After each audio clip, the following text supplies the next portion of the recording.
Well, every Tuesday morning we shoot our 5 right-angle segments, 4 for the general public and 1 for members only. And prior to the shoot, as we're setting up our cameras and lights and getting everything ready, we do kind of a pre-show where we're just kind of chatting with each other. And this last Tuesday, Scott Ott, who likes to sing and who's actually a very good singer, was just quietly humming and broke out into a very soft version. And what he sang was, well, the names have all changed since you hung around, but those dreams have remained and they've turned around. And that's all he said. And I said, Scott, that's from Welcome Back Kotter, isn't it? Yeah, it's from Welcome Back Kotter. And then I add a line and a lyric, and Steve starts talking about it. We all had ourselves a fine old laugh. And I realized that we don't have that kind of thing anymore. And I believe that kind of shared cultural experience, not only being in the same place as everybody else in the country, but being in the same place at the same time, is something that really helps hold the country together. Certainly mythology of any kind does that for a society. And this one I'm not blaming on evil forces. It's just the nature of the internet and streaming video. We no longer watch the same stories, and we especially no longer watch them at the same time. That mortar, that cement that holds the individual bricks of individual people together is eroding or practically gone. Now, Steve had mentioned a book in passing on a couple of right-angle shows called Gilligan Unbound.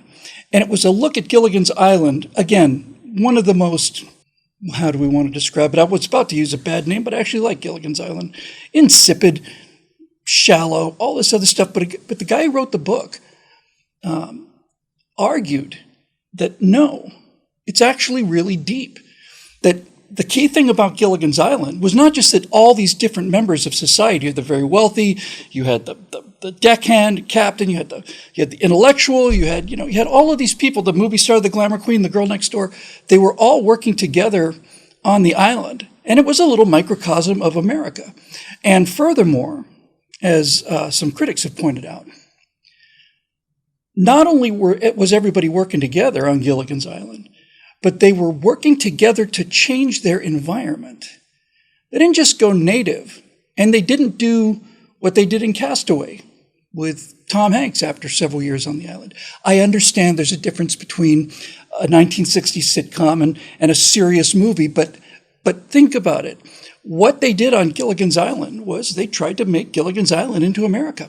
We have Hudson, we're going to make a radio out of coconuts, and we're going to, all of the things. They brought America into the wilderness and changed the environment. Star Trek, another show that we all watched together, did pretty much the same thing.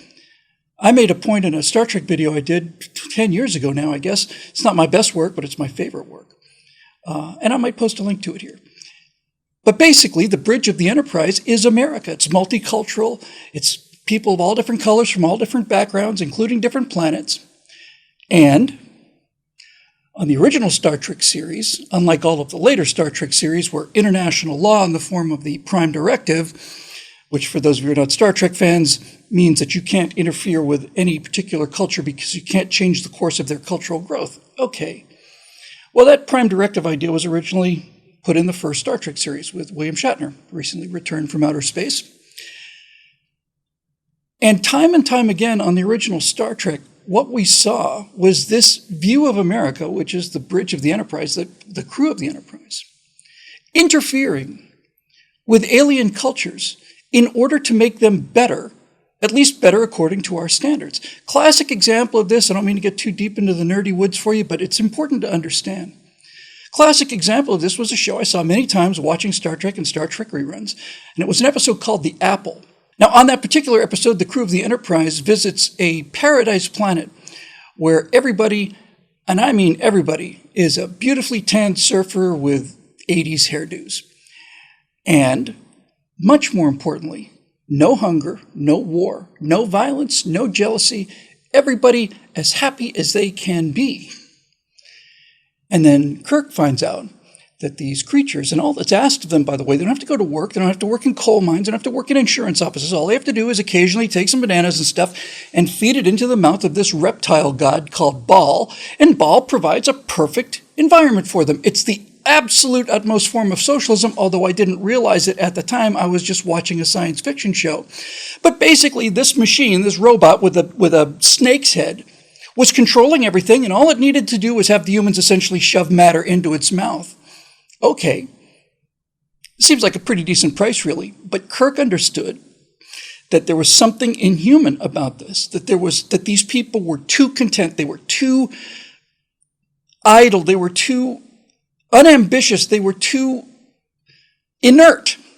And so he calls down the big beams of the Enterprise, and they blow this thing up, and murder happens, and all the rest of these nightmares. And basically Kirk says, well, now you get a chance to be human beings and be free. And even as a small boy, I thought, I don't know if that's worth it. But now as a grown-up, I realize, oh yeah, it's definitely worth it. It's definitely worth it. Dependency is dependency, no matter how you look at it, whether it's towards a government paycheck or towards a lizard-headed god. If you are waiting for somebody else to do something for you, then you're not the master of your own destiny. And that was one of the many ideas in all of those shows that we all saw together.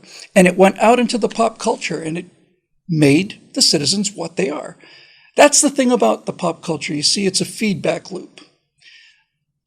The people, let me rephrase that. It used to be a feedback loop. It's not anymore. But back when there were 3 networks and so on, advertisers wanted eyeballs on those shows. That's where the money came from. Advertisers paid studios through the network and so on to make these shows. And that meant that the advertisers who wanted to sell dishwashing liquid wanted shows that appealed to the American people, to appealed to their taste. And the original Star Trek show did that. So did Gilligan's Island. Gave the American people what they want. And by giving them what they want, they reestablished the morality, the ethos, the mythology, all of these things. Put them back into the culture, and around we went, and everything was hunky-dory. Then something happened. Maybe we just got too complacent. Maybe we got too many movies like, Seven Brides for Seven Brothers and all the milquetoast thing. But then the pop culture starts in the 60s, late 60s, during the counterculture revolution. Now we start seeing movies like Bonnie and Clyde, which glorifies gangsters and really glorifies them. And Easy Rider, where the cops are the bad guys, and all the rest of it. And that slowly began a new feedback loop where now we find ourselves in a position where we don't trust each other. We don't trust anything. We don't have any shared experiences. We have no common knowledge, no common background. We binge watch episodes. We don't get to talk about what might happen next time at the water cooler. We're all alone, each one of us in our own little capsules, each of us a little brick in a pile of bricks, an enormous pile of 330 million bricks, every one of them an individual, and none of them connected by the mortar of the pop culture that once held this country together and formed this wonderful, incredibly powerful brick structure. So here we are. Now, I'd mentioned this book, Gilligan Unchained, and he made this exact case. I'm making it now. And the reason I know that both of us are right about this is because while I didn't have time to read the book for this, I did read a quick analysis of it, and I read a bunch of reviews. You can smell the elitism in the air. You can smell the superiority, the unearned moral superiority. Heard a term on the internet last night that I liked very much. These intellectuals that are doing this reviewing, these midwits who are in a constant effort to show everybody how smart they are, simply dismiss this analysis, and one of them says, so America is declining and changing, a nod of assent.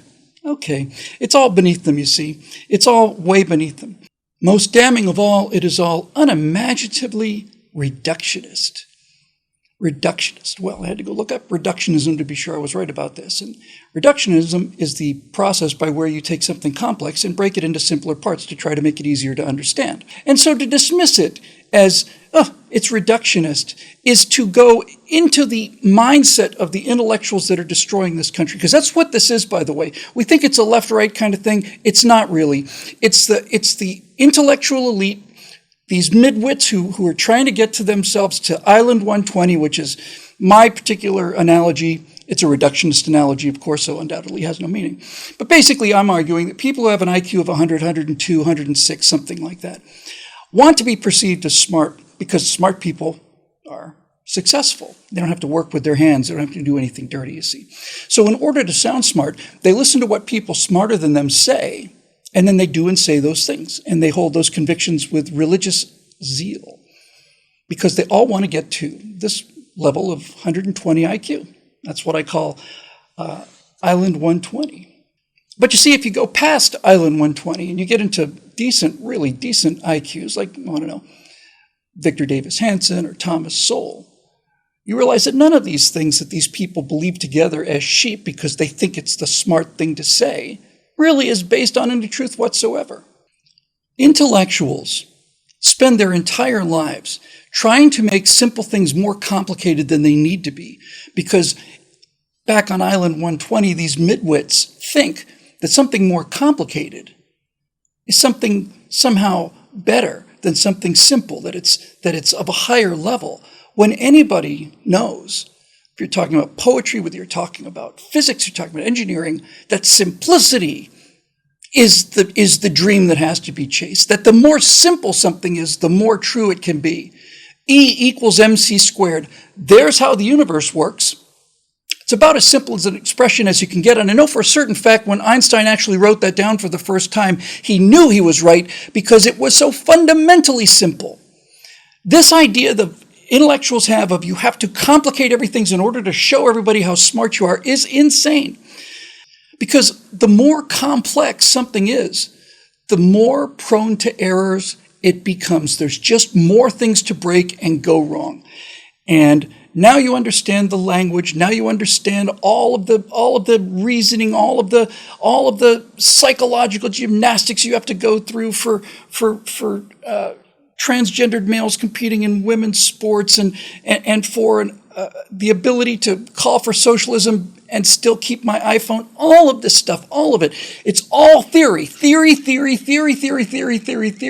And it's circle jerk theory because it's not theory designed to get to the truth. It's theory designed to improve your intellectual status to other people, but most importantly for these elitist midwits, the one thing they have to do is prove their intellectual superiority and their virtue as well to themselves.